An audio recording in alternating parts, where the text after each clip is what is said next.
Okay, ladies and gentlemen, so welcome to the first ID Garden. And what we're gonna do quickly is a round of asking what's up for you and then just discuss. You know, there's not much structure about it, but a few guidelines of like, let's try to be constructive. We can be as speculative as we want. We can be as crazy as we want. In fact, you know, the crazier, the better. As long as we're polite and we're cool, then that's it. All right, Alex Sacha, what's going on for you at the moment? Well, I'm a volunteer for this community, and this week I'm greeting new members. So we have this function that several of us are sharing, and we're passing it to each other. So this week is mine. I also thinking about tip of the week that I would like to post. Thinking about what seems the most important for me. So it's a lot of activity that I have to complete. And also we have a meet and connect tomorrow, Mari and I. So I have to prepare for that one. So I have a lot of things going on. Okay, wonderful. Okay. Kevin, you know, we talked a lot on, you know, on asynchronous text web, but I don't think I had the chance to meet you. Maybe because it's the first time, would you be willing to share with us your background, your story a little bit, and then what's alive for you? Sure, I'd be glad to. Well, growing up, I used to be very shy, so it was very difficult for me to talk with people, but it's easier now. I don't know if it's age or just the path that I've taken, but grew up in what seemed like a nice family. You know, my mother and father never shouted at each other. They were married all their life, but it was still traumatic, which is like, why? But I grew up chronically depressed, lonely. I understood machines more than I understood people and social relationships. So it was very difficult for me. I'm an engineer, scientist, and I love filmmaking. That's a passion of mine. Writing stories, creating things that are funny and insightful. So I'm now near the end of my career. I'm about to retire as an engineer I'm working in Saudi Arabia at the moment. So I'll be coming back to the US at the end of the year, which I'm looking forward to. And I just took a long kind of path through lots of different spiritual traditions, no spiritual tradition, experimented. I loved experimenting, loved life. So I made a lot of mistakes and stumbled across some very interesting insight along the way. But it just took a long time. We didn't have the internet back when I was youngster like you. And so not that you're young and there's nothing wrong with being young. I like every stage of life, but I just wish I had the internet back when I was in my 20s and 30s and connecting with people. But oh well. So yeah, so that's about it. I've got several projects I'm looking forward to, personal projects starting in retirement for next year. So I'm really excited about that. That's where I'm at today. Thank you. Wonderful. Yeah. Welcome, Kevin. Welcome to this little community. And Marie, maybe you could share a bit more about you as well.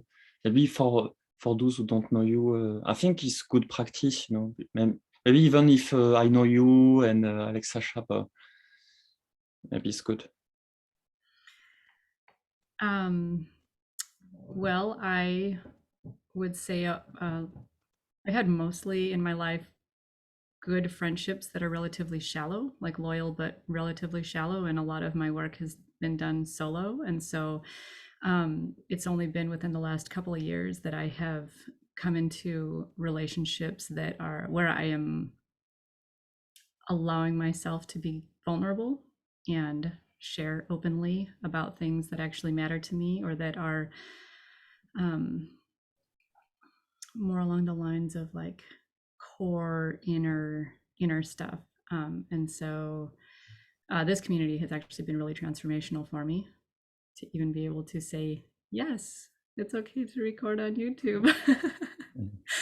But I really like facilitating and boosting. And so I find it really enjoyable to see when somebody's kind of like sparked or lit up about something and then go on the side and say, hey, you want to do this project together and I'll help you. And kind of like, I'm actually really bad at following through on my own projects, really bad. It's something I'm working on. But I don't know. I was in the military for almost 10 years and I kind of like that they just gave me a structure to work within. I'm not as good at imposing structure on myself or building structure or routine or anything like that, which is another thing I'm working on. So I don't know. I like being a booster. So. Great, fantastic, Marie. John Smith.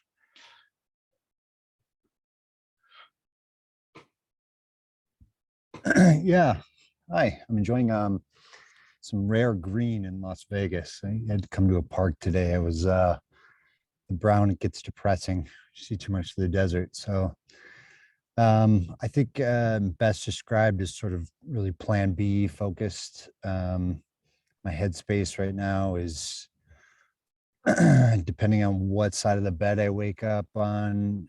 I fluctuate between a techno optimist and a techno dystopia sort of future. So it sort of depends on what mood I'm in of whether or not I think the future is really bright or whether it's not, but very interested in how technology is going to impact us going forward. I'm interested in new forms of governance. I'm interested in understanding what a world will be like when we reach artificial general intelligence.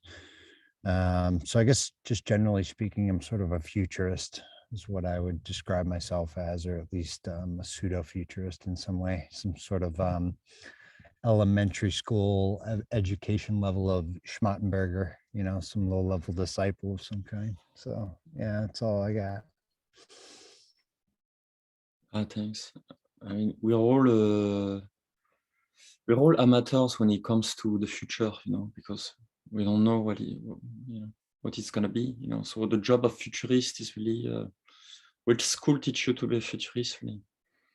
But that's a subject I'm really, really interested in as well. You know, been involved into that for 7 years as part of London Futurist, which led to me being interested in transhumanism as well and the future of humanity. But that's, you know, that's my interest among the many things as well. So Alexasha, maybe because I didn't ask you, would you like to share a bit more about your background, perhaps? Well, I thought I already passed over. You don't have to, it's completely optional. Don't feel obliged at all, please. You can say pass, it's okay. It's just a matter of selecting what exactly to share. Yeah. I really relate to what all of you guys said. Kevin said that he's in engineering and he used to be shy and now he's coming out of it. Very relatable to that. Mari said that structure for my own project's hard, but if somebody is excited about something, I would like to go there and just share it and boost it and bring my ideas. It sparks me. And then John Smith is interesting future technology that's really, really interesting to me because I want to see the trends. I want to be able to look from above. I don't like going very deep. And I was criticized by my parents about that I don't go deep enough. But I always wanted to see what's out there, how it is connected. And that requires time and it requires effort. And in many cases, it doesn't lead to anything, but it just, I get really excited about about seeing the trends, feeling the trends, sensing something. And this is where I am right now in technology and community building and governance. Very, very interested in that. Mm. And I think you're involved in AI, an AI enterprise. Am I wrong or something at your work? Well, currently I'm in that corporate environment, research and development of the speech to text, speech recognition. In Boston, right? Yeah, I mean, Boston, for the guys who don't know, is like really the intellectual capital of the US, you know, Harvard, MIT. yeah, Max, you mentioned that you were kind of part of that whole Cambridge Mm. startup. Mhm. Yeah, that's really interesting. Yeah, lots of brainy people in Boston. Yes, very interesting people. Cool. So, what do you guys want to talk about? You know, so I think. How about when your we are- background, Max? Sorry. What your background in your projects? Oh wow, me, I'm so spread in everywhere that, and I speak too much, so I'm really worried about this. But I will say my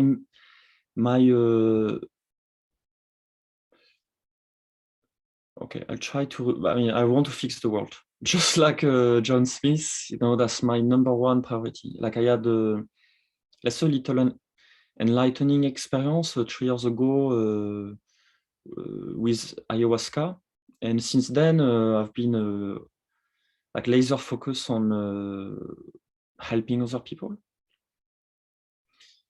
but in all the possible direction that I can. So first healing people. I was a software developer, designer, head of product, CEO, innovation manager in the tech and startup industry. Then I dropped it all and I learned hypnotherapy. Then I became like a shaman, like in a way, kind of like a rogue shaman, you could say. Recently, yeah, I had to deal with some health issue and recovering from that. And really, I'm also trying to push the boundaries of, you could say, hypnotherapy. Try to apply my knowledge of innovation in different areas. But one of them is, in a way, community building, potentially this effort. One of them is what I would call a software for the mind. It's like collecting the belief, both conscious and subconscious, that are the most healthy for individuals and the collective. And also I'm projecting in the future potentially to rebuild like a networking site, social networking site, but like because I used to have a community to run a startup that had a huge community of people.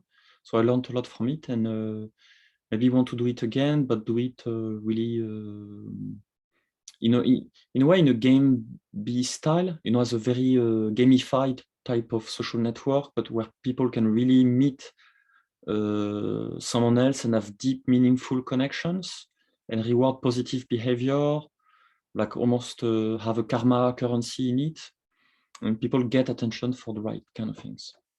And I've been also involved with London Futurist. I've been running honesty meetups for 2 years, then inner fight clubs.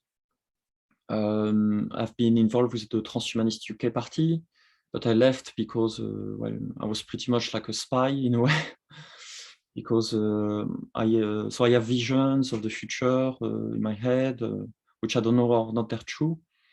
Working with plant medicine, I received some kind of, in a way, insights. I try to look for novel ways to acquire information through like direct experience. I mean, it's like mystical work, basically. So I'm very, I'm spread in so many things, And like Alex Sasha, me is the big picture, Like I don't worry about small things, like many people do, but I worry about big, big, big, big things a lot, actually. So that's it for me. I want to have a one-on-one with you, Max. With pleasure, pleasure. I love one-on-ones, you know, like sometimes it's like, you know, like small crowd is wonderful. Like 5 is a sweet spot, I think. And by the way, feel free to completely unmute and jump at any time. Like, I think more than 5, then we have to assign who can speak. But 5, you know, we can automatically coordinate, you know, who can speak. But yeah, I would love it, Kevin.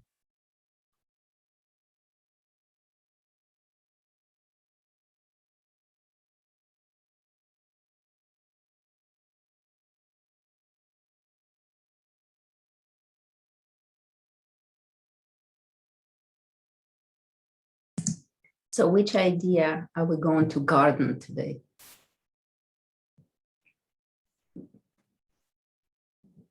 Is there an idea that has been like a seed already? So what Waiting excited for you? us. Okay, maybe it's my proposition, but let's do another quick round. And like Alexasha, you're gonna tell us what excited you the most about what other people said. What interested you the most? In our group? Mm. Well, people were talking about themselves and what they are about and what excites them. So that definitely gave me a little bit more information.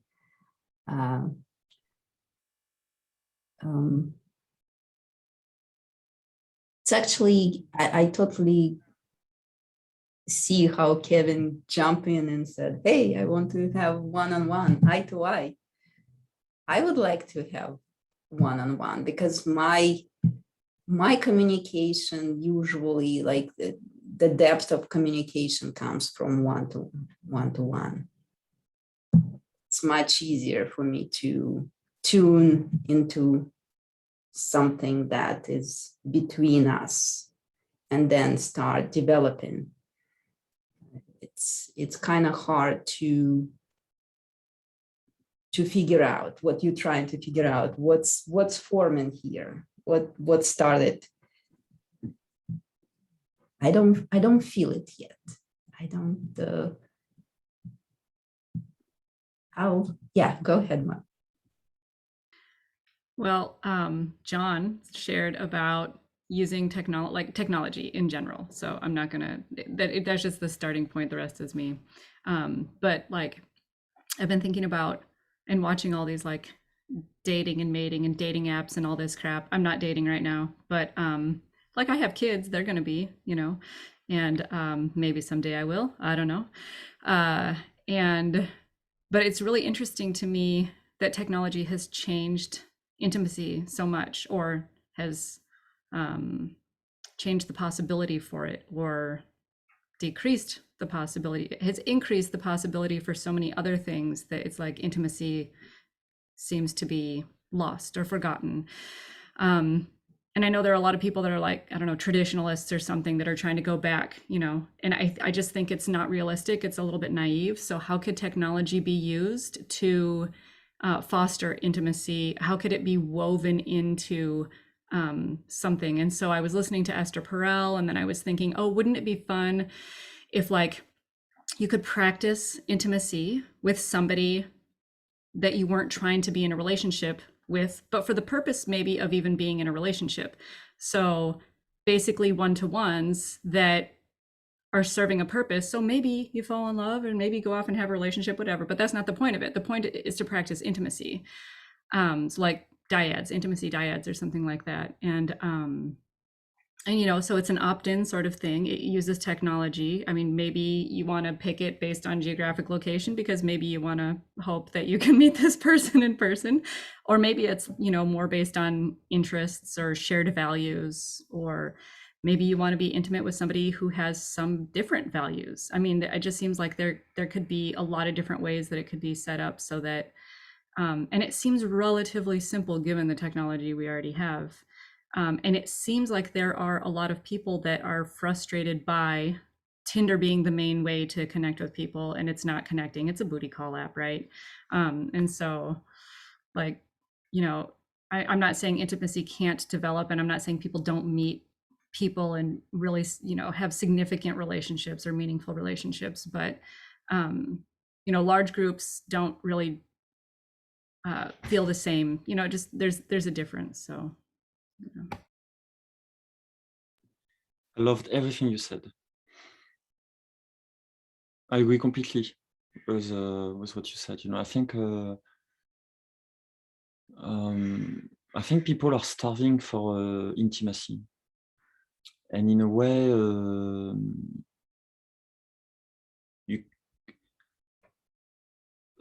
they're kind of afraid to go about it. It's like, oh, it's something new, and there's a sense of like being vulnerable with someone else, that comes with intimacy, that can be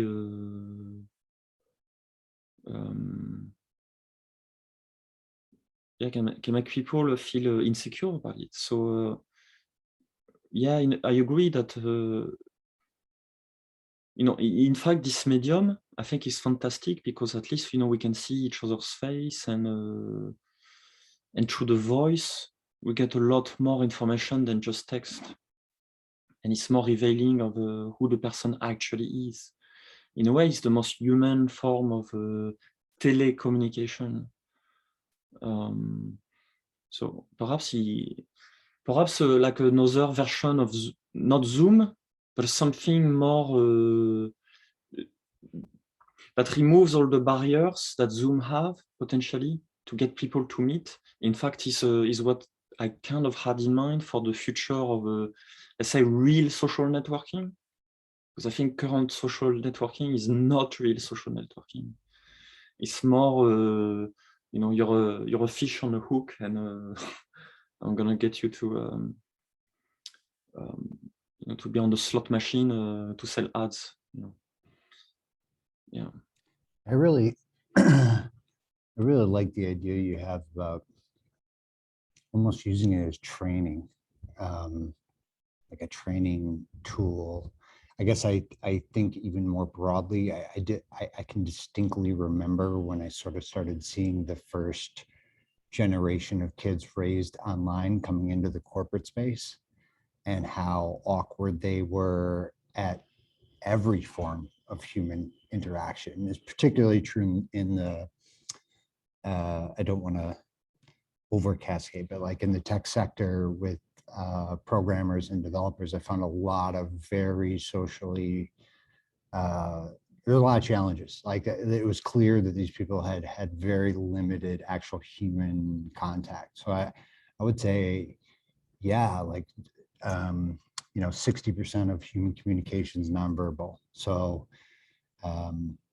Zoom certainly goes much further, right, than your LinkedIn account and getting to know someone. So I think in some ways COVID has been helpful because I'm guessing that there's a lot of people coming to the realization is that, oh, it turns out like this is not as cold and horrific meeting in a room like this, right, as I think even I thought sort of coming into it, but you really can get some meaningful connections. And I do like the idea of how it can be used as a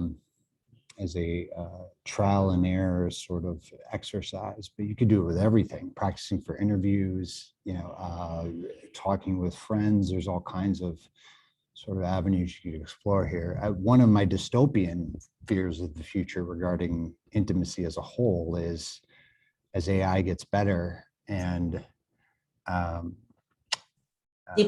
not holographic, but VR, virtual reality, becomes better. I mean, I say it jokingly, but the reality is I know a lot of young men in particular, right? If VR gets close as it's getting in these war games, there's not going to be a lot of incentive for them to go out and find real women. And, I'm using sort of a small group, but like, that's a concern of mine going forward and I already start to see, I know some of that's happening in Asia, and we may be further away from that than is necessary, but that is a concern of mine.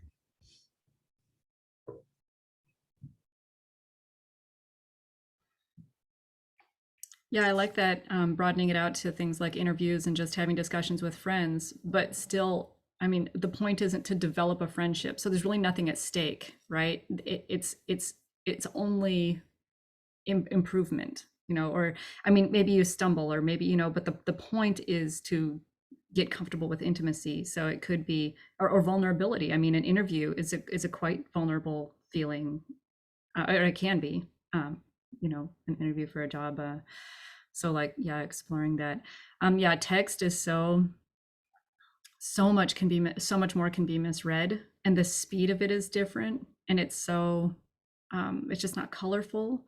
And I don't think it's emphasized enough how, like, the speed and the color and what's lost, all of that is really affecting how people are relating to each other or not relating to each other, or what kind of expectations they're having of each other in relationships. And so there's something that can just be slower about it, you know, a video call.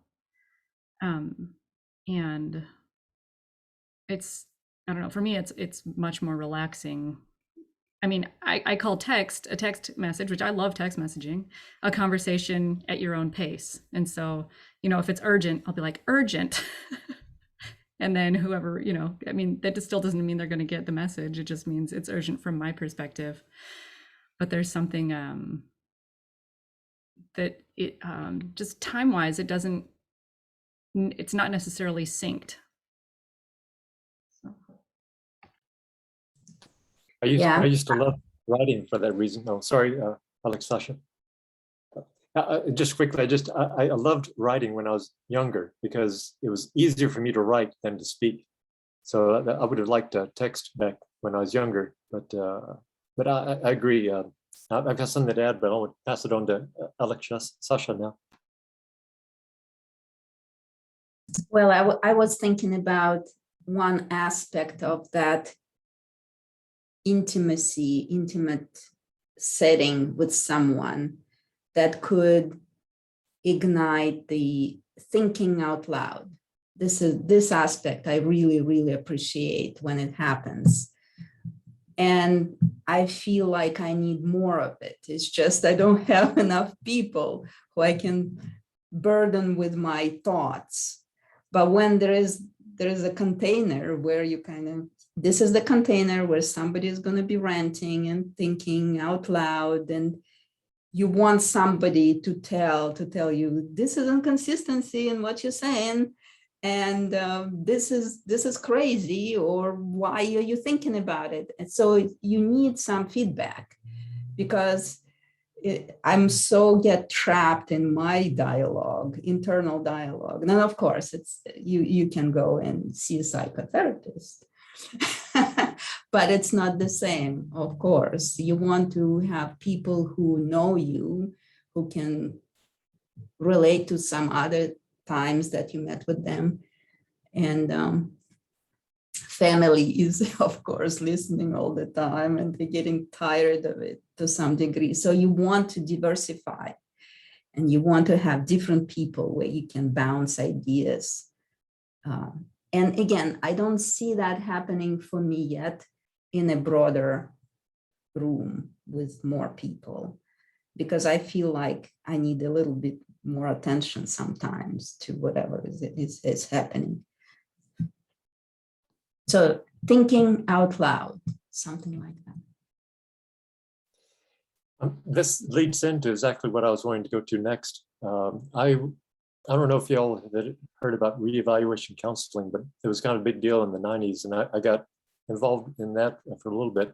And what that is it's kind of cool. It's peer-to-peer counseling. So it's like psychotherapy, except with two people who may or may not know each other. And the ground rules are that everything that is stated is confidential. You cannot bring it up to anybody else, not even to the same person. If you want to bring up something that they said in a past session, you have to ask their permission. Is it okay if I talk about your childhood, your relationship to your mother? And if they don't give you permission, you don't talk about it, even to them. The other thing is that it's time-based. You're given 5 minutes, 10 minutes, 15 minutes, 20 minutes, whatever, each. So one person listens, the other person can do anything they want to. They don't have to talk even. They can just shake or yawn or stretch or you know, so the other person just puts full attention, listens, and doesn't try to give advice or solve anything, but they can what's it called, contradict. So if somebody says something and they say, oh, really? Every time? Really? Absolutely every time? And they say, well, no, okay, not every time. Oh, okay, well, can you tell me one time when it didn't go that way, when it wasn't that bad? And the other ground rule, if I can remember, yes, I think this may lead into what Mari was talking about. You can be very, very intimate with somebody, reveal, you know, the shadows, the things that you really are vulnerable with. And the ground rule is that if you don't know that person beforehand, if you weren't friends with them beforehand, you cannot form an intimate relationship with them outside of the counseling. So in other words, somebody, because it happens when people bare their souls, they become like, wow, this person's real. I want to have more of this person in my life. And so then they found out that people started dating, and it was horrible experience. It led to some really, because it's never what you imagine. In that session, it can be very vulnerable, but outside of the session, the judges come back up, the critics come back up, the psychological defenses. It's very difficult to, have that same experience outside of the session like that. So they said, okay, if you don't know the person, you cannot have even a friendship. You can't go to the movies outside of the session. You can, if you see them in public, you can go, hey, how's it going? And that's about it. That's, you can't meet for lunch or dinner or, go to art exhibit or anything like that. So it's kind of limiting in that way, but it's also provides a very good, safe place to, really expose these things. And it's one-on-one. So that's kind of a neat thing. Now, the reason why I stopped doing it was that people can get trapped in that. It feels so good, and people just want to emote and just kind of, they love the experience so much that they live for it. And that's not the purpose of it. The purpose of it is to, expose it, emote, and then work out, why do I feel that way? Why? What happened? When did it happen? And it's usually, something in childhood that happened. And so it's, there's a method to it. And I have to laugh because I've been listening to a lot of Krishnamurti lately, Jay Krishnamurti, and he says there is no method. Forget methods. Methods are conditioning. Get rid of them. They're destructive. So, but it is a tool technique to kind of do a root cause analysis. Why did I feel that way? Why do I say these things? Why do I behave this way? What is it that activates me? Okay, that's what I wanted to say. Thank you for listening. Yeah, I wish I've heard this advice before I started Honesty Meetups, because like when you said not going to cinema with so yeah, I ran Honesty Meetups for like 2 years, but in reality it was more like a deep shadow work. It was more like I considered, how can I heal people in as little time as possible and go straight for the kill, and so we will do a kind of exercise to kind of make sure we, like build trust, oxytocin in the group, like look each other's eyes, presence, being okay with who you are, potentially hug invitation, but like in a way you don't let, I didn't let people think too much. Just like, okay, if you want, you can give a hug, you don't have to, it's cool, but and it was very cathartic for people. Like some people will come and say, I've done like 7 years psychotherapy, and I never got it as much than I got in 2 hours of this work. So after people, they came to me, they wanted to be friends with me.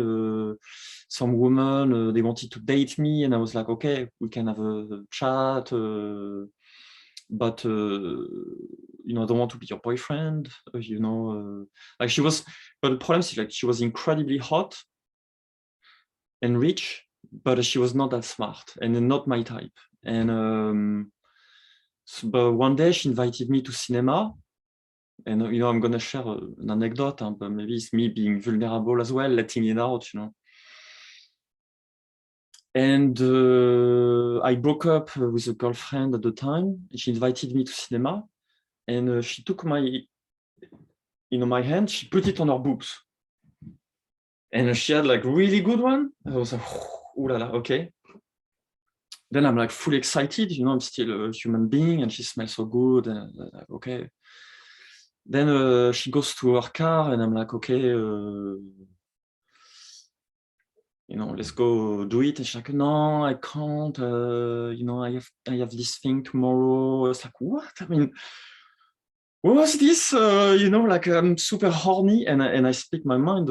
That's the way I do. It's like I'm super horny. You just, you put my hand on your boob, and it's like, what's this about? It's like, come on. It's, and then I say, oh, okay, but really, you have to be mindful about, what you're doing. Like I said, I don't be boyfriend, you do this.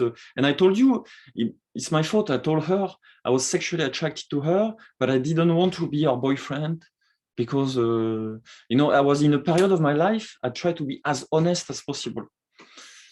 And maybe she got upset and she played in a way, maybe because I upset her, because I didn't want her to be, I didn't want to be boyfriend with her. So then maybe she tricked me, kind of used her own, like I'm gonna make you pay for it in her own kind of female way. But it was very bizarre, very strange. And yeah, so I mean, like, don't start a fire if you don't want to finish, because I got like really frustrated, when she did it, and I didn't understand. It's like, well, I don't know. But then I respected her space. I was like, okay, fine. But I find it like really strange, It's like, what kind of game are you playing? So then, I wish I heard this advice, before.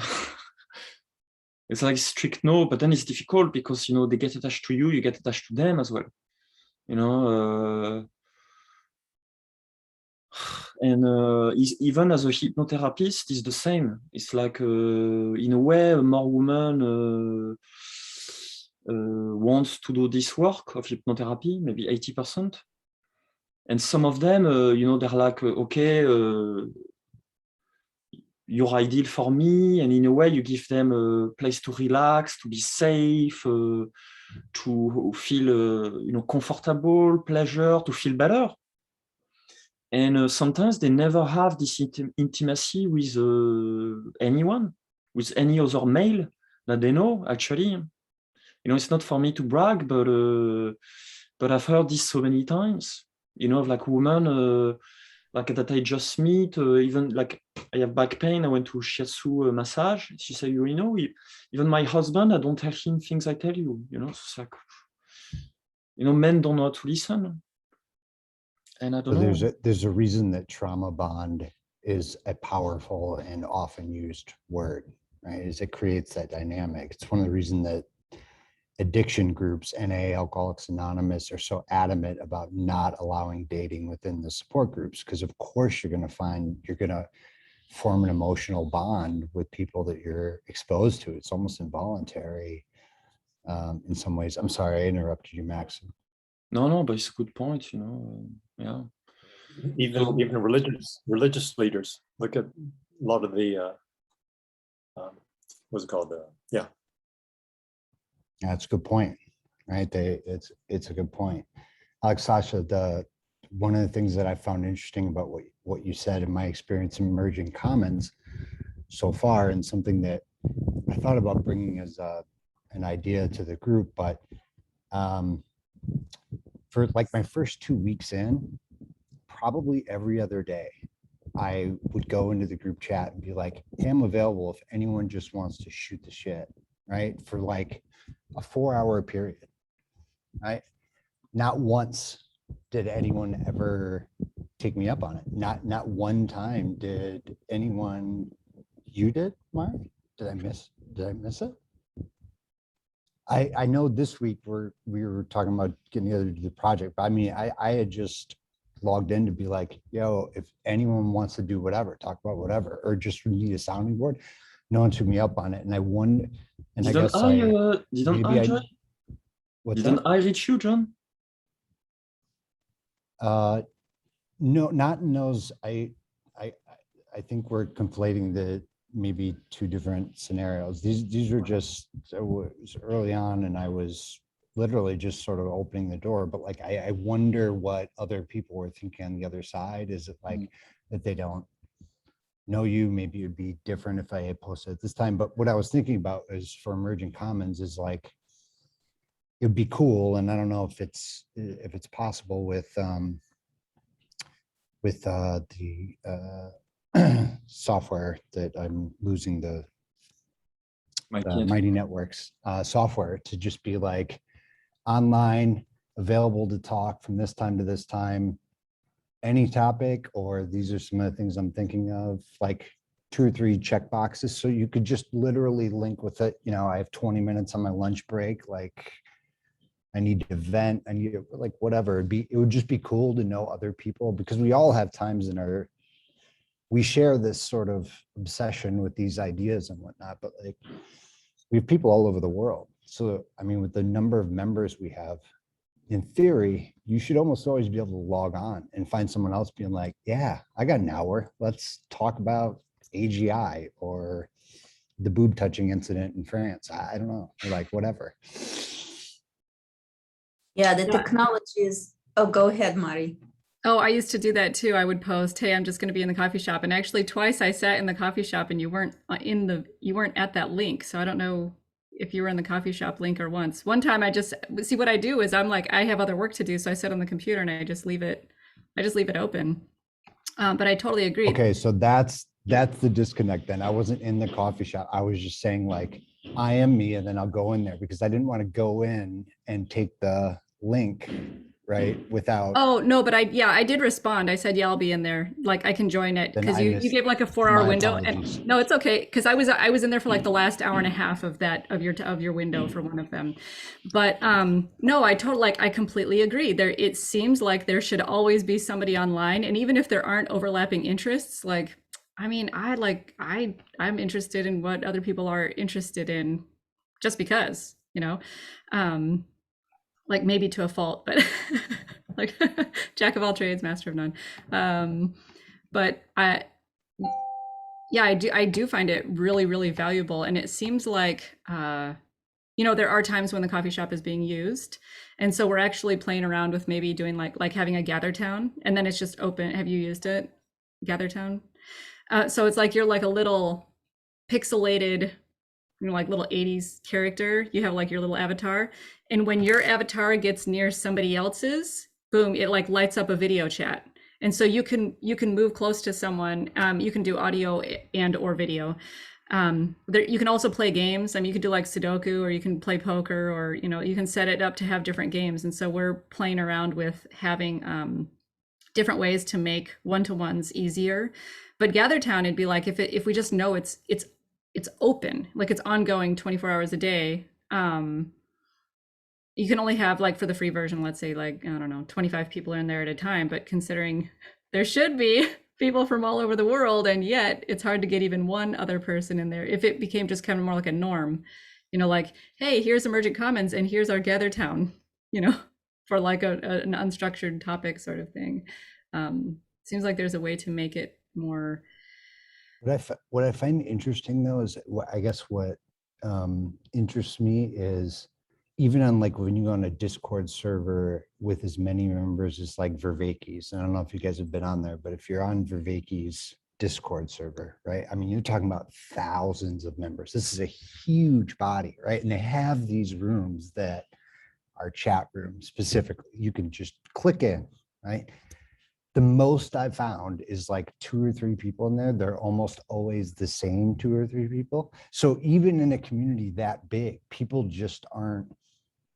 I guess my intuition is that like people are afraid almost of going in, or I don't know exactly what it is. I Maybe would they're have not no used to issue it. with it, but I can't put myself in other people's shoes. Like, why wouldn't, in a server with thousands of people, you'd think there'd be 24 chat rooms, like just going, right? But like, I haven't found that to be true. Maybe it's not a normal thing yet. Mm. Well, I think that the technology on Mighty Networks is still behind. Like, for example, you can see the green dots of people being online, but they wouldn't answer your chat, right? Because they didn't look at maybe at the icon where it shows that, you know, or they don't have notifications turned on.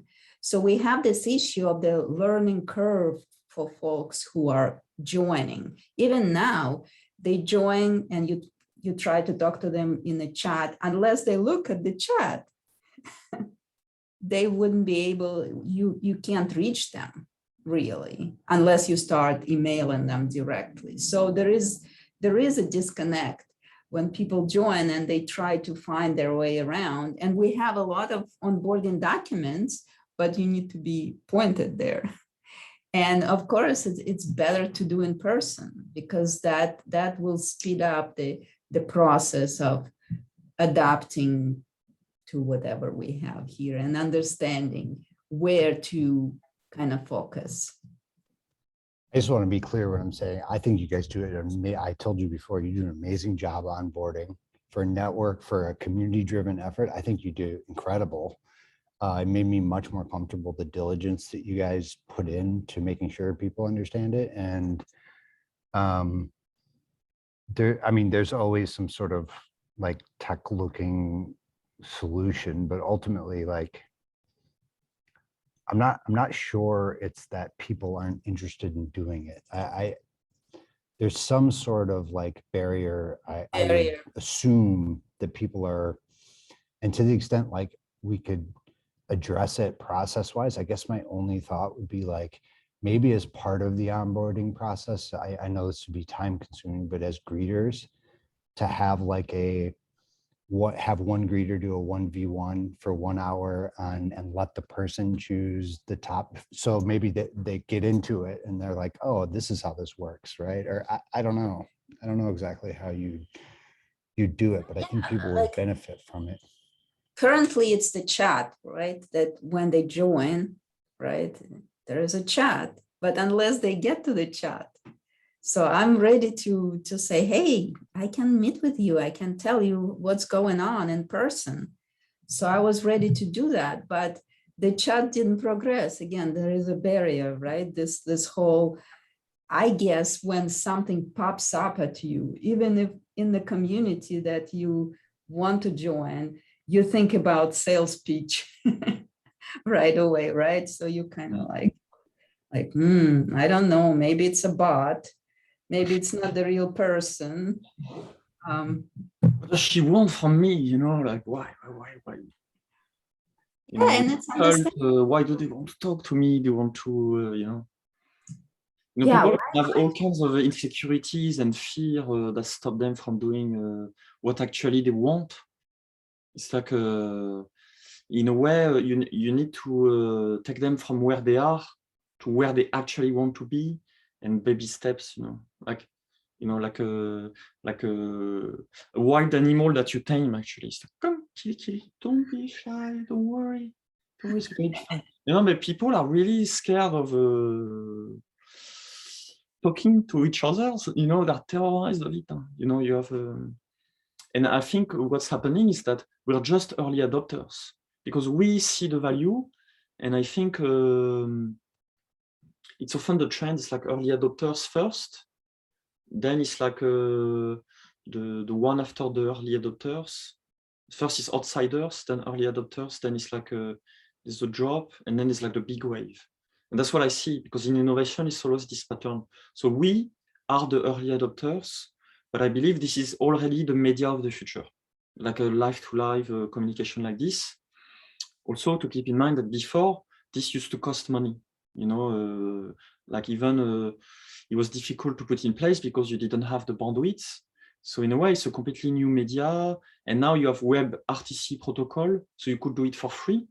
And I think the platform of the future is going to come. It's going to remove all the friction to make that smooth. And but if you look at the early days of Instagram, for instance, at the beginning of photo sharing, people were afraid of sharing their own photo because it's like, hey, oh my God, it's my private life. But they added those filters and they added one-click share. So it's like you remove what we call the friction between what you want them to do and where they are, and kind of what they want to do as well. Because in a way they want to show off. It's part of the things that we want to do. They want attention. So in a way, by providing filters, they allowed almost like it was also removing a mental barrier of like, it's not just me showing off, but it's kind of a cool art house type of picture. So that's how Instagram really won the photo sharing space, because before you had Flickr and you had sharing stuff, and you had filter apps, Ipstamatic, but they combined the two with like a magic proposition. And I think something is going to happen in this kind of format as well. And it's just leave it time. It's like baby steps. That's wise counsel. That seems right. That seems right. That seems right. That we're just early adopters. Actually, that I think that's wise counsel. I think that makes sense. Well, and we don't have an owner of the group. There's not somebody that runs the group that broadcasts, that has some kind of like regular content that they're producing, curating, sharing, expecting, or hoping for feedback on. And so it's so member driven that we're relying on members to produce or share or, curate content to share of themselves. And so I think that idea is so new that it's daunting. And it probably, I'm guessing, I don't know this, but it probably seems like those of us who do share in general discussion are maybe owners in some way, or selected producers in some way, instead of but members, So. Mary, can I ask, is there any plans for like, or is there any thought, and I'm not advocating for or against, I was just curious, is there anyone brought up the idea of more adopting almost a Rebel Wisdom type model of like having an Emerging Commons YouTube channel, right? That, I don't know, if the funding, whatever. I was just curious that's what I would like to start actually, Like I would like to put this stuff on like an emergent channel, command channel for people to see and to get more people on board. Because I feel like now, in a way, I believe there's quality in the community, there's a good core, and maybe a bit of novelty would be nice, like new people coming. But yeah, I would like to post it because now on YouTube, there's the feature, you can create a channel and you can have multiple people cooperate on it. So that's what I want to do. Then more people could give me their email, and we can post a result of our sessions. It will be good to get fresh blood. Mari, maybe we should grab Emerging Commons channel on YouTube if somebody hasn't already. Okay, don't post this, Max, until we do, huh? Okay. Or create it and post it under that or something. No, Yeah, we actually, in the Sunday meetings, we have been talking about setting up a Google Drive, and so we would have, an email and a domain. And okay, it's like I like to get things done really quickly and be efficient, and but yeah, as long as it gets done. But there's an obvious, I can imagine those conversations, because there's a potential pitfall to this as well, because there's going to be a certain percentage of people that would be turned off by that, right? Or I would assume that would have been part of the conversation. Maybe am I reading too much into it, Mari? Well, then I'm going to post it on my channel until the Emergent Commons channel is going to be ready. Then maybe we do it. Yeah, there are so many threads you guys are bringing up. I don't know where to just jump on. First of all, Max, this the core team for this community worked on a lot of documents regarding, there is a constitution, there's all sorts of documents that are out there for people to read upon, and also there is an opportunity to modify that if it doesn't fit whatever new things are emerging.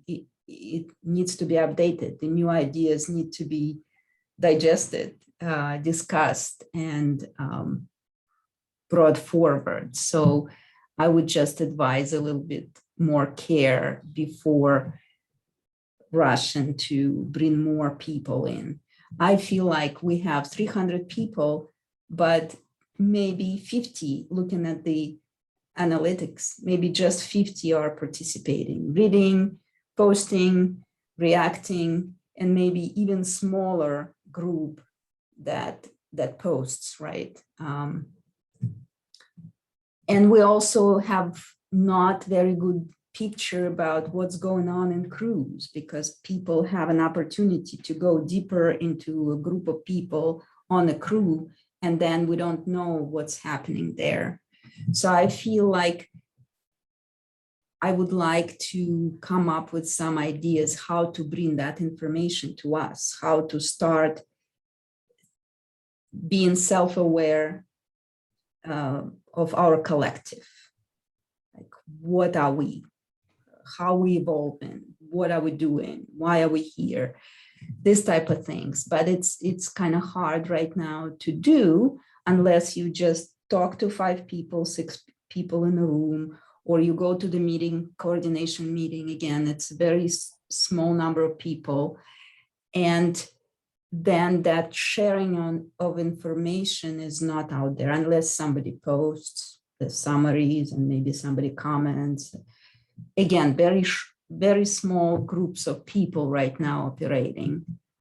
And of course, because I just got ideas about, like, heard for the first time about social tokens and community tokens that are blockchain related. I'm trying to figure out how it will help us in our community, because we're creating value. We are evolving and emerging and sensing all these trends and discussing that. That's the value. And, social tokens will give us an opportunity to share that value with our community. So it's exciting. I think in a way, I'm not too fan of rules too early. Like too much structure can really, kill like a free enterprise. But I'm saying this not in a capitalistic manner, but more in a, like, in a way, I think it's a safe place for people to try new things. It's like someone, I don't know, wants to do some tantra tomorrow workshop. It's like, I don't need to think too much. I just go and do it. I don't know. I see, like, how can you create a space here for emergence and inviting, people that are more entrepreneurial, like Marie. She set up her event. Everyone can set up her event. Maybe, like, they are beginner. All right. Goodbye, Marie. You need to go.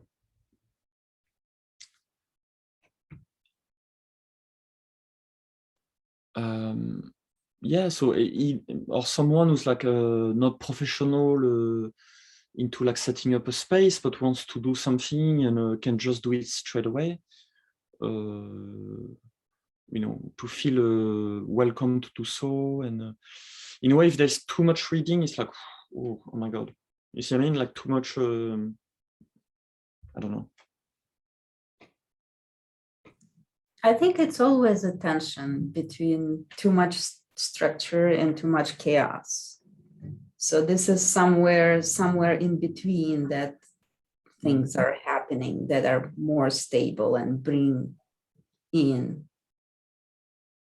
something of a new thing that can continue into the future.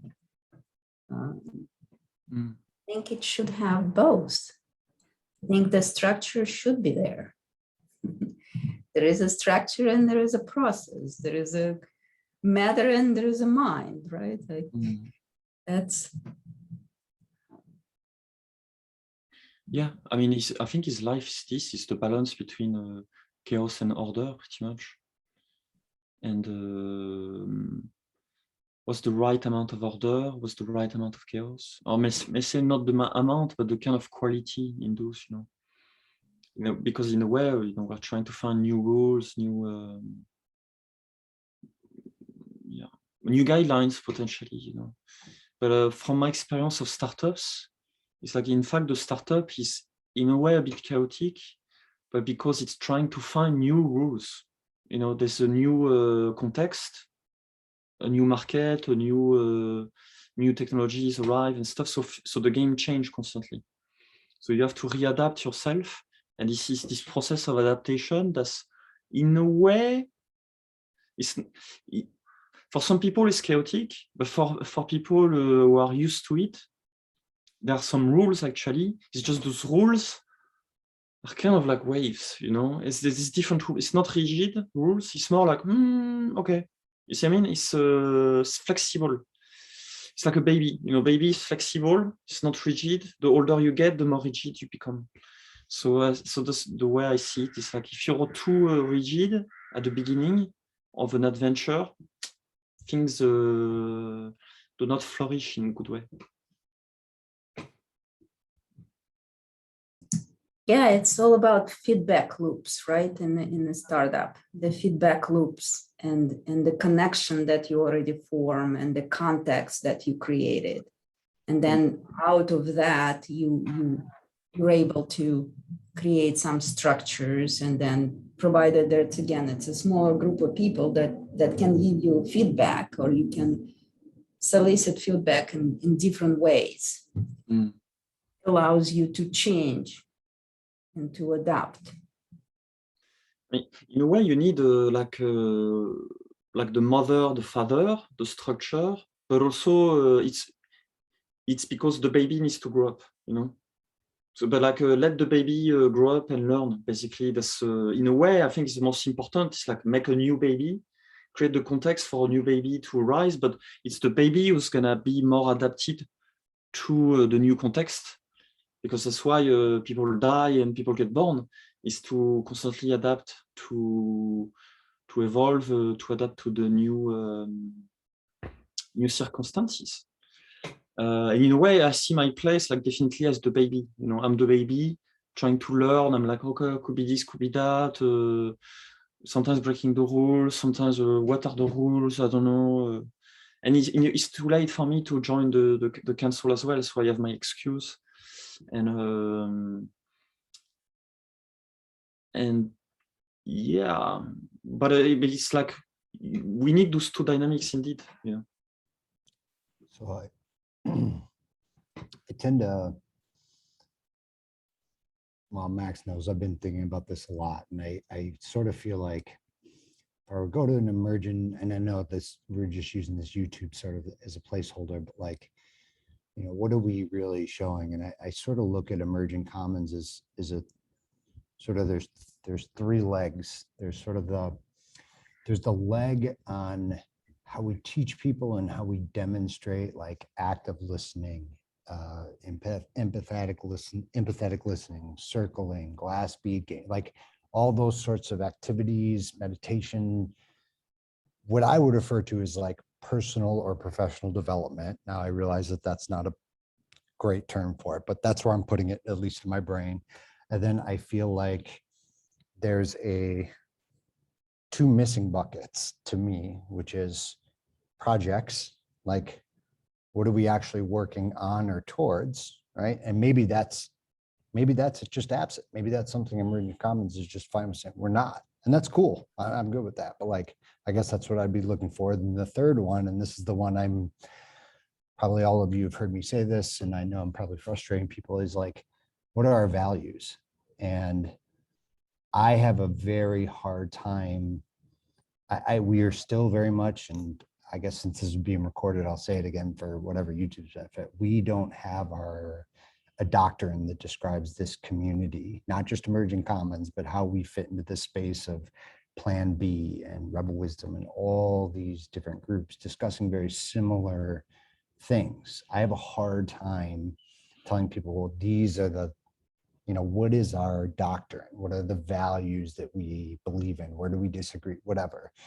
But I feel like without that, it's very hard to capture people because they just end up confused. Without, 80 hours of YouTube exposure to all the thought leaders that we interchange, right? The average person is not consuming that much media and content. So it's very hard for someone on the outside coming into this space. They'd just be confused. That's just my opinion, but. That makes sense. I agree completely. I will be much more keen on having like a value statement, like this is what we believe in, and then do what you want with it. Then having rules, because rules seems like very values is like, okay. In fact, it's solid, but it's a good amount of solidity, I think, I agree with you completely. And that will be, and on the project thing as well, it's like, I think it's because some people are more, let's say, entrepreneurial, let's get shit done, and some people are less. And that's okay. Huh? But me, I'm frustrated the same, it's like, let's get shit done. And I know Terry is like this as well, so maybe it's like a special crew of like people who really wants to, go at it, get shit done, and we do it. Because not everyone is, willing to really be in that mode. And that's okay. Huh? Yeah, I'm pretty sure there are some bits and pieces of what you guys discussing in onboarding materials. But the whole fact that it's not clear, right from the start, maybe is a downside. Maybe it's not clear how it's stated, where it is located, and things like that. Yeah, the projects would be great. I would love to have a project because sometimes I'm wondering, where is that project? But to me right now, the project is to feel the community, to understand who we are. So I'm involved in that project, being a volunteer for engagement and coordination. So I'm interested in that coherence of the group that's being created in smaller pieces and in a bigger one. That's definitely a project, and how to make it more visible, of course. And I think that one of the things that brought me in was this opportunity to practice what I felt that Rebel Wisdom started in the breakout rooms, in discussions, in thinking out loud. All of this medium, I felt really, really excited about coming out of my shell. And that probably should be emphasized because the practices is a huge part of that community that is hidden, because you get in, you see just messaging, text messaging, and people not responding to certain things that you post, maybe, right? Or responding, 3-4 people responded just by liking it. What is the meaning of that? Did they read it? Did they think about it? What they thought about it? It's all hidden. It's not clear. Only if you talk to people, you can express something like that. But how many people will join to listen to that? So this, I believe, is actually almost like a design problem, like a user experience design problem. Like you can have a fantastic product, but if you don't have a good onboarding, no one's gonna use it because no one's gonna know if you give too much information at once, people are overwhelmed and it's like, what the fuck is this? I don't know how to use it. I'm stupid. No. The first answer is no. So you need baby yes, and you need absolute clarity. It's like, Disneyland, you have signs everywhere. It's like, where is what? You need absolute clarity. And it's like, what you need to do is like what we call user journey map. So it's like, from the moment, where do they discover you? Where do they find about you? Is it a friend who talk to them about it? Do they find a video on YouTube? It's been referred by Rival Wisdom. So you track where they all come from, and then it's what we call a funnel. So it's like a tunnel like this, and it's like, okay, what's the first thing that they see? Then when they connect, are they gonna receive an email? In the email, how are they feel? So at which step, it's like you kind of try to forecast, like, how do you want to make them feel? What are their concerns? What are the state of mind? What do they think? And the job of the user experience designer is to think, okay, at these steps, you ask them, what do you feel at this step? Okay. And then you remove all their fear and insecurities, and then, okay, next step, and you lose. So it's like a funnel, because you lose people. Like first, maybe you got lots of people come in, but then they don't have a good experience, they leave. So like a funnel, it's like lots of people come, but very few people stick around. So you want to increase the funnel. And for this, every step, you need to consider their fear, insecurities, their wants, their needs, their expectation. What is it match? What is it not match? And then potentially you even outdo their expectation. You provide like an amazing welcome home. This is your second home. This is the place you can feel safe or whatever, but value driven, not rules driven. You come to a place, it's like, those are the rules. You need to sleep here, you shit here, you eat here, like, it's not the army. This is what we believe. We're this kind of bunch of people, we're not perfect, but welcome. You can, this is the kitchen, this is that. Like you go to a new place, you will have, in a way, like a tour guide very quick to get you on board it. And that's what we need. So that's why I think it's almost like a design problem. And a lot of, I think, community effort, sometimes I think it's just design problem. So perhaps I could like help run a design workshop to do these things together, Have you been thinking about all this time, or just come up with this tonight? No, I mean, I used to be like a head of product and design at startups. So it's a process I'm very familiar with. But it's like, some people who may not be familiar with it, it's like, okay, what the heck is going on? Like, sometimes we don't know what other people know. And maybe I'm an expert at things that is most useful, but people don't know that I am, so they will never consider it. And that's it. It's just because, but for me, it's like, yeah, it's obvious, but then how do you make it happen? And people need to be willing to listen, because I have a baby face. I don't look like perhaps I know what I'm doing. I don't know. Very good. Very good. Yeah, so that will be a project for some of us who are in software development. Because the energy of volunteers in this community is palpable to me.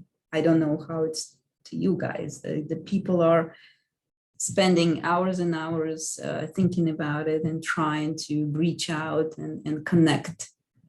But it could be so much more efficient if that, you could build the trust, or you can understand better what's going on, and you can talk to people personally to overcome those hurdles of social media that are already there. It's like people are traumatized by social media. So now we have to overcome it by having a human face to it. That's a good point. I hear so many people are turned off on social media at the moment because of all the conflict.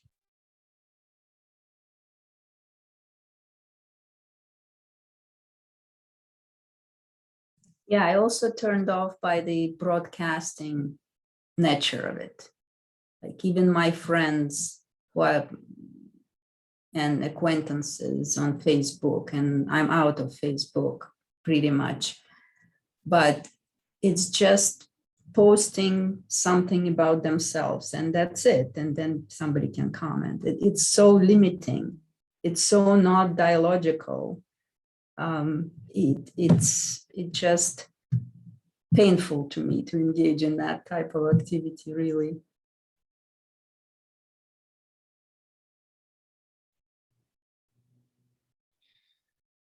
What I notice as well is that we feel more and more comfortable sharing publicly, authentically, not only about ourselves, but, feeling more confident cooperating, because how often in the workplace really are we that much asked for our opinion, or in public, or the government, or, they don't really.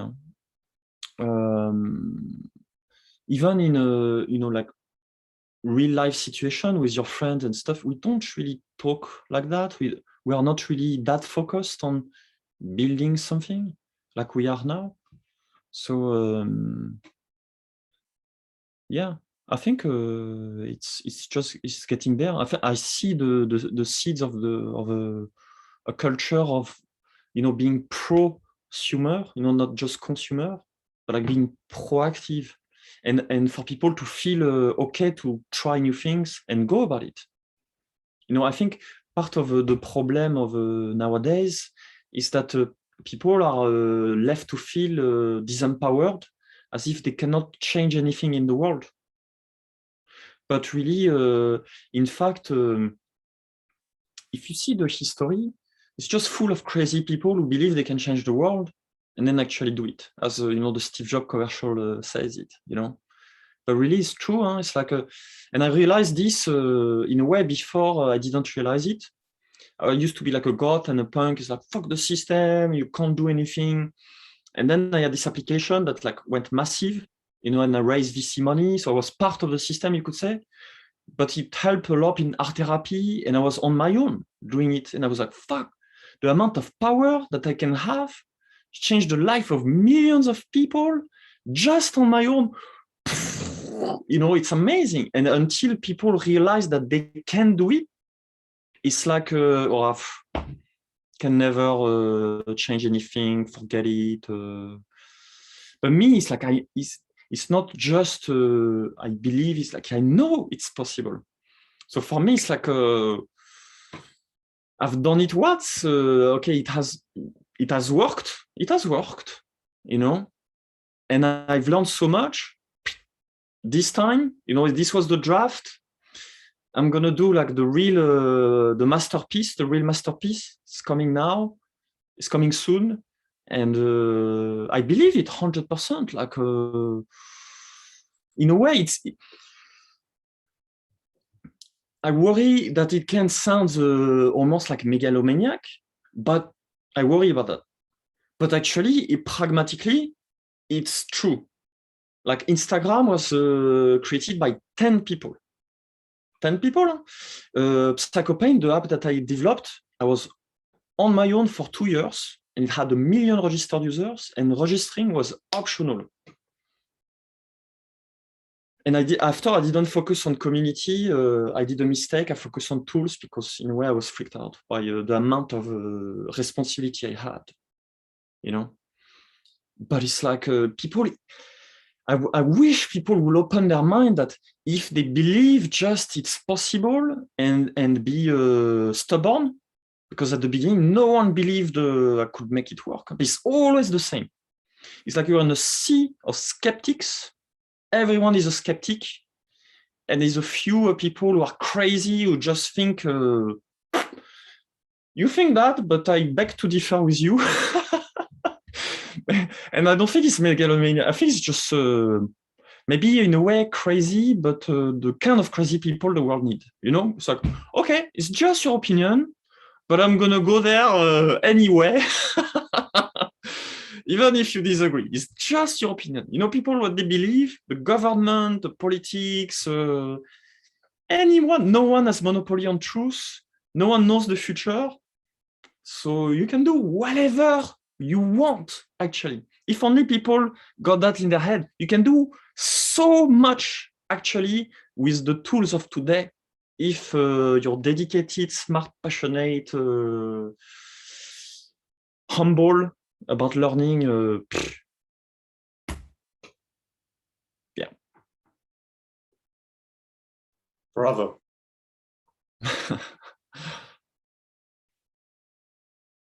Thanks. Thank you. However, I think sometimes it's very important to think about consequences, unintended consequences. So we're all learning that certain things that were done, just let's move fast and break things. That's the phrase of the day. That yes, it created that huge environment for us where we are able to communicate with millions of people. However, there are certain unintended consequences of that. And with the world on edge, it becomes... Yeah, but you've got to make your passion the biggest fuel, you know? You drive not with the brakes, you know? You need brakes, okay, for the turn, but you're here to drive. You know, you're here. You're here on a journey. People are so focused on what can go wrong, they don't focus on what can be right, and they're afraid of power. Actually, I believe is one of the big issues. Like people are afraid of the power that they can potentially yield. So I think the problem is not government overpowering people. I think it's people being disempowered who are afraid to step into their place of power, but also because they've been traumatized, so they're like lost puppies who are too. They have like mental block, as if they cannot do things. Where and my role I see in a way as like, you know, what I said, the software for the mind is like removing those blocks. And one illustration of that is like, you know, when I started the hypnotherapy, I needed some subjects. So of course, my friends, you know, male, and they don't really want to fix themselves, but they want a girlfriend. You know, they want to get laid, and they don't know how to do it. So it's like, okay, let's do it. And my role is just remove the mental blockage of like, I'm not good enough. No, man, you're good enough.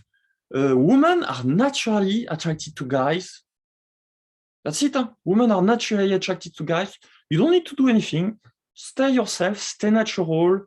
You be the best you can be, and they're gonna come. And 2 weeks later, boom, boom, boom, it works. It's like subconscious drive everything. You know, you have the right belief system as opposed to tactics and strategy. You know, people teach pickup artists, strategy, tactics, you do this. Nonsense. You know, you change the subconscious belief of a guy, it becomes a chick magnet, you know. But in a way, I do it in a way that is going to be good for the girls, you know, because that's it. It's like find you know, what the girls want, and you redesign the mind of the guys to match what women actually profoundly desire and crave, and they don't get in the market. And then you make guys who are on rocket ship, and they're not doing tactics and strategy, and they're not assholes. They're good guys that women love, and that's how they get women. And that's why I say to fix the world is just fixing people's belief system, especially subconscious one. Anyway, it's my 2 cents. Okay, yeah. Sorry, I like what you just said, and I also like what Alexasha said. I mean, we do need a good engine, you know, like you say, clear the mental blockage. But like Alexasha, that's very important, that it's a system. And so even a guy and a girl is a system, and there are unintended consequences. And so you have to make sure that everything's got to be optimized for the entire system. But the components, yeah, definitely optimize, get rid of that mental blockage. But then kind of pay attention to. You're in the mountain pass. You can't just go straight. But both of y'all are correct, I think. Yeah, but I made a mistake actually. The first time I did it, like the guy, in a way, was very successful, but he was a bit of an asshole, you know. Like, Right. so that wasn't good. Shadow, And then I was shadows. like, okay, I'm gonna reframe the algorithm, the software, so you know, like to consider really women's good angle as well, the system, you know. You know, you learn by making mistake. Yeah. Anyway, we are close in 2 minutes, Alex Sacha. So perhaps we can all give like just a few words, you know, before we part ways, and that's it. Alex Sacha. I'm overwhelmed with everything that we talk and thought and implicitly meant. I will be thinking about it more. I will try to come up with some summarization of sorts, but probably would be great, Max, that you go through a series of those, right? Again, to create some thread that maybe we can connect to, and hearing your point of view as organizer and our point of view as participants, so we can create some feedback loop of sorts. Sounds good. Sounds good. Thank you. Kevin? No comment. I really enjoyed it. Looking forward to the next one. That's tomorrow? Yeah. Tomorrow. Every day. But we'll see on Monday, Tuesday, because there's already stuff overlapping usually. So we'll see. John? Your real name? I can't let go of the value thing, and I think that's what Alex Sacha is. I think it's. I see the beauty in move fast and break shit, but if you don't have a firm understanding of your ethical and value structure, there's a part of that momentum that will the system will lead you down, like the incentives we already know are set up to harm, right? So I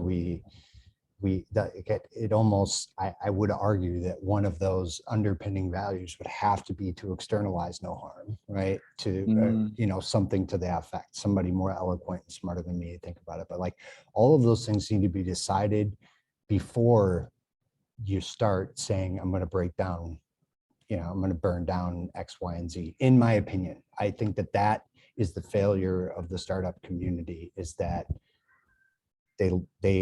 if they had an underpinning of values, they lost them very quickly. There was no sort of ethical guidance, and I think that's dangerous, and I think you have to be very careful of it. I'm not smart enough to figure out what it is, but somebody else probably is. That's all I have. Great, thanks, John. I mean, I believe it could be a great subject for tomorrow or another time, you know, what kind of values, or me, what I believe is like, what's the setup? So we get to agree on those values almost all together, like the biggest amount of people can really agree on those values, you know, like a village council. I think that will be fantastic, you know. So thank you so much for your time, and have a lovely day, and see you tomorrow, perhaps.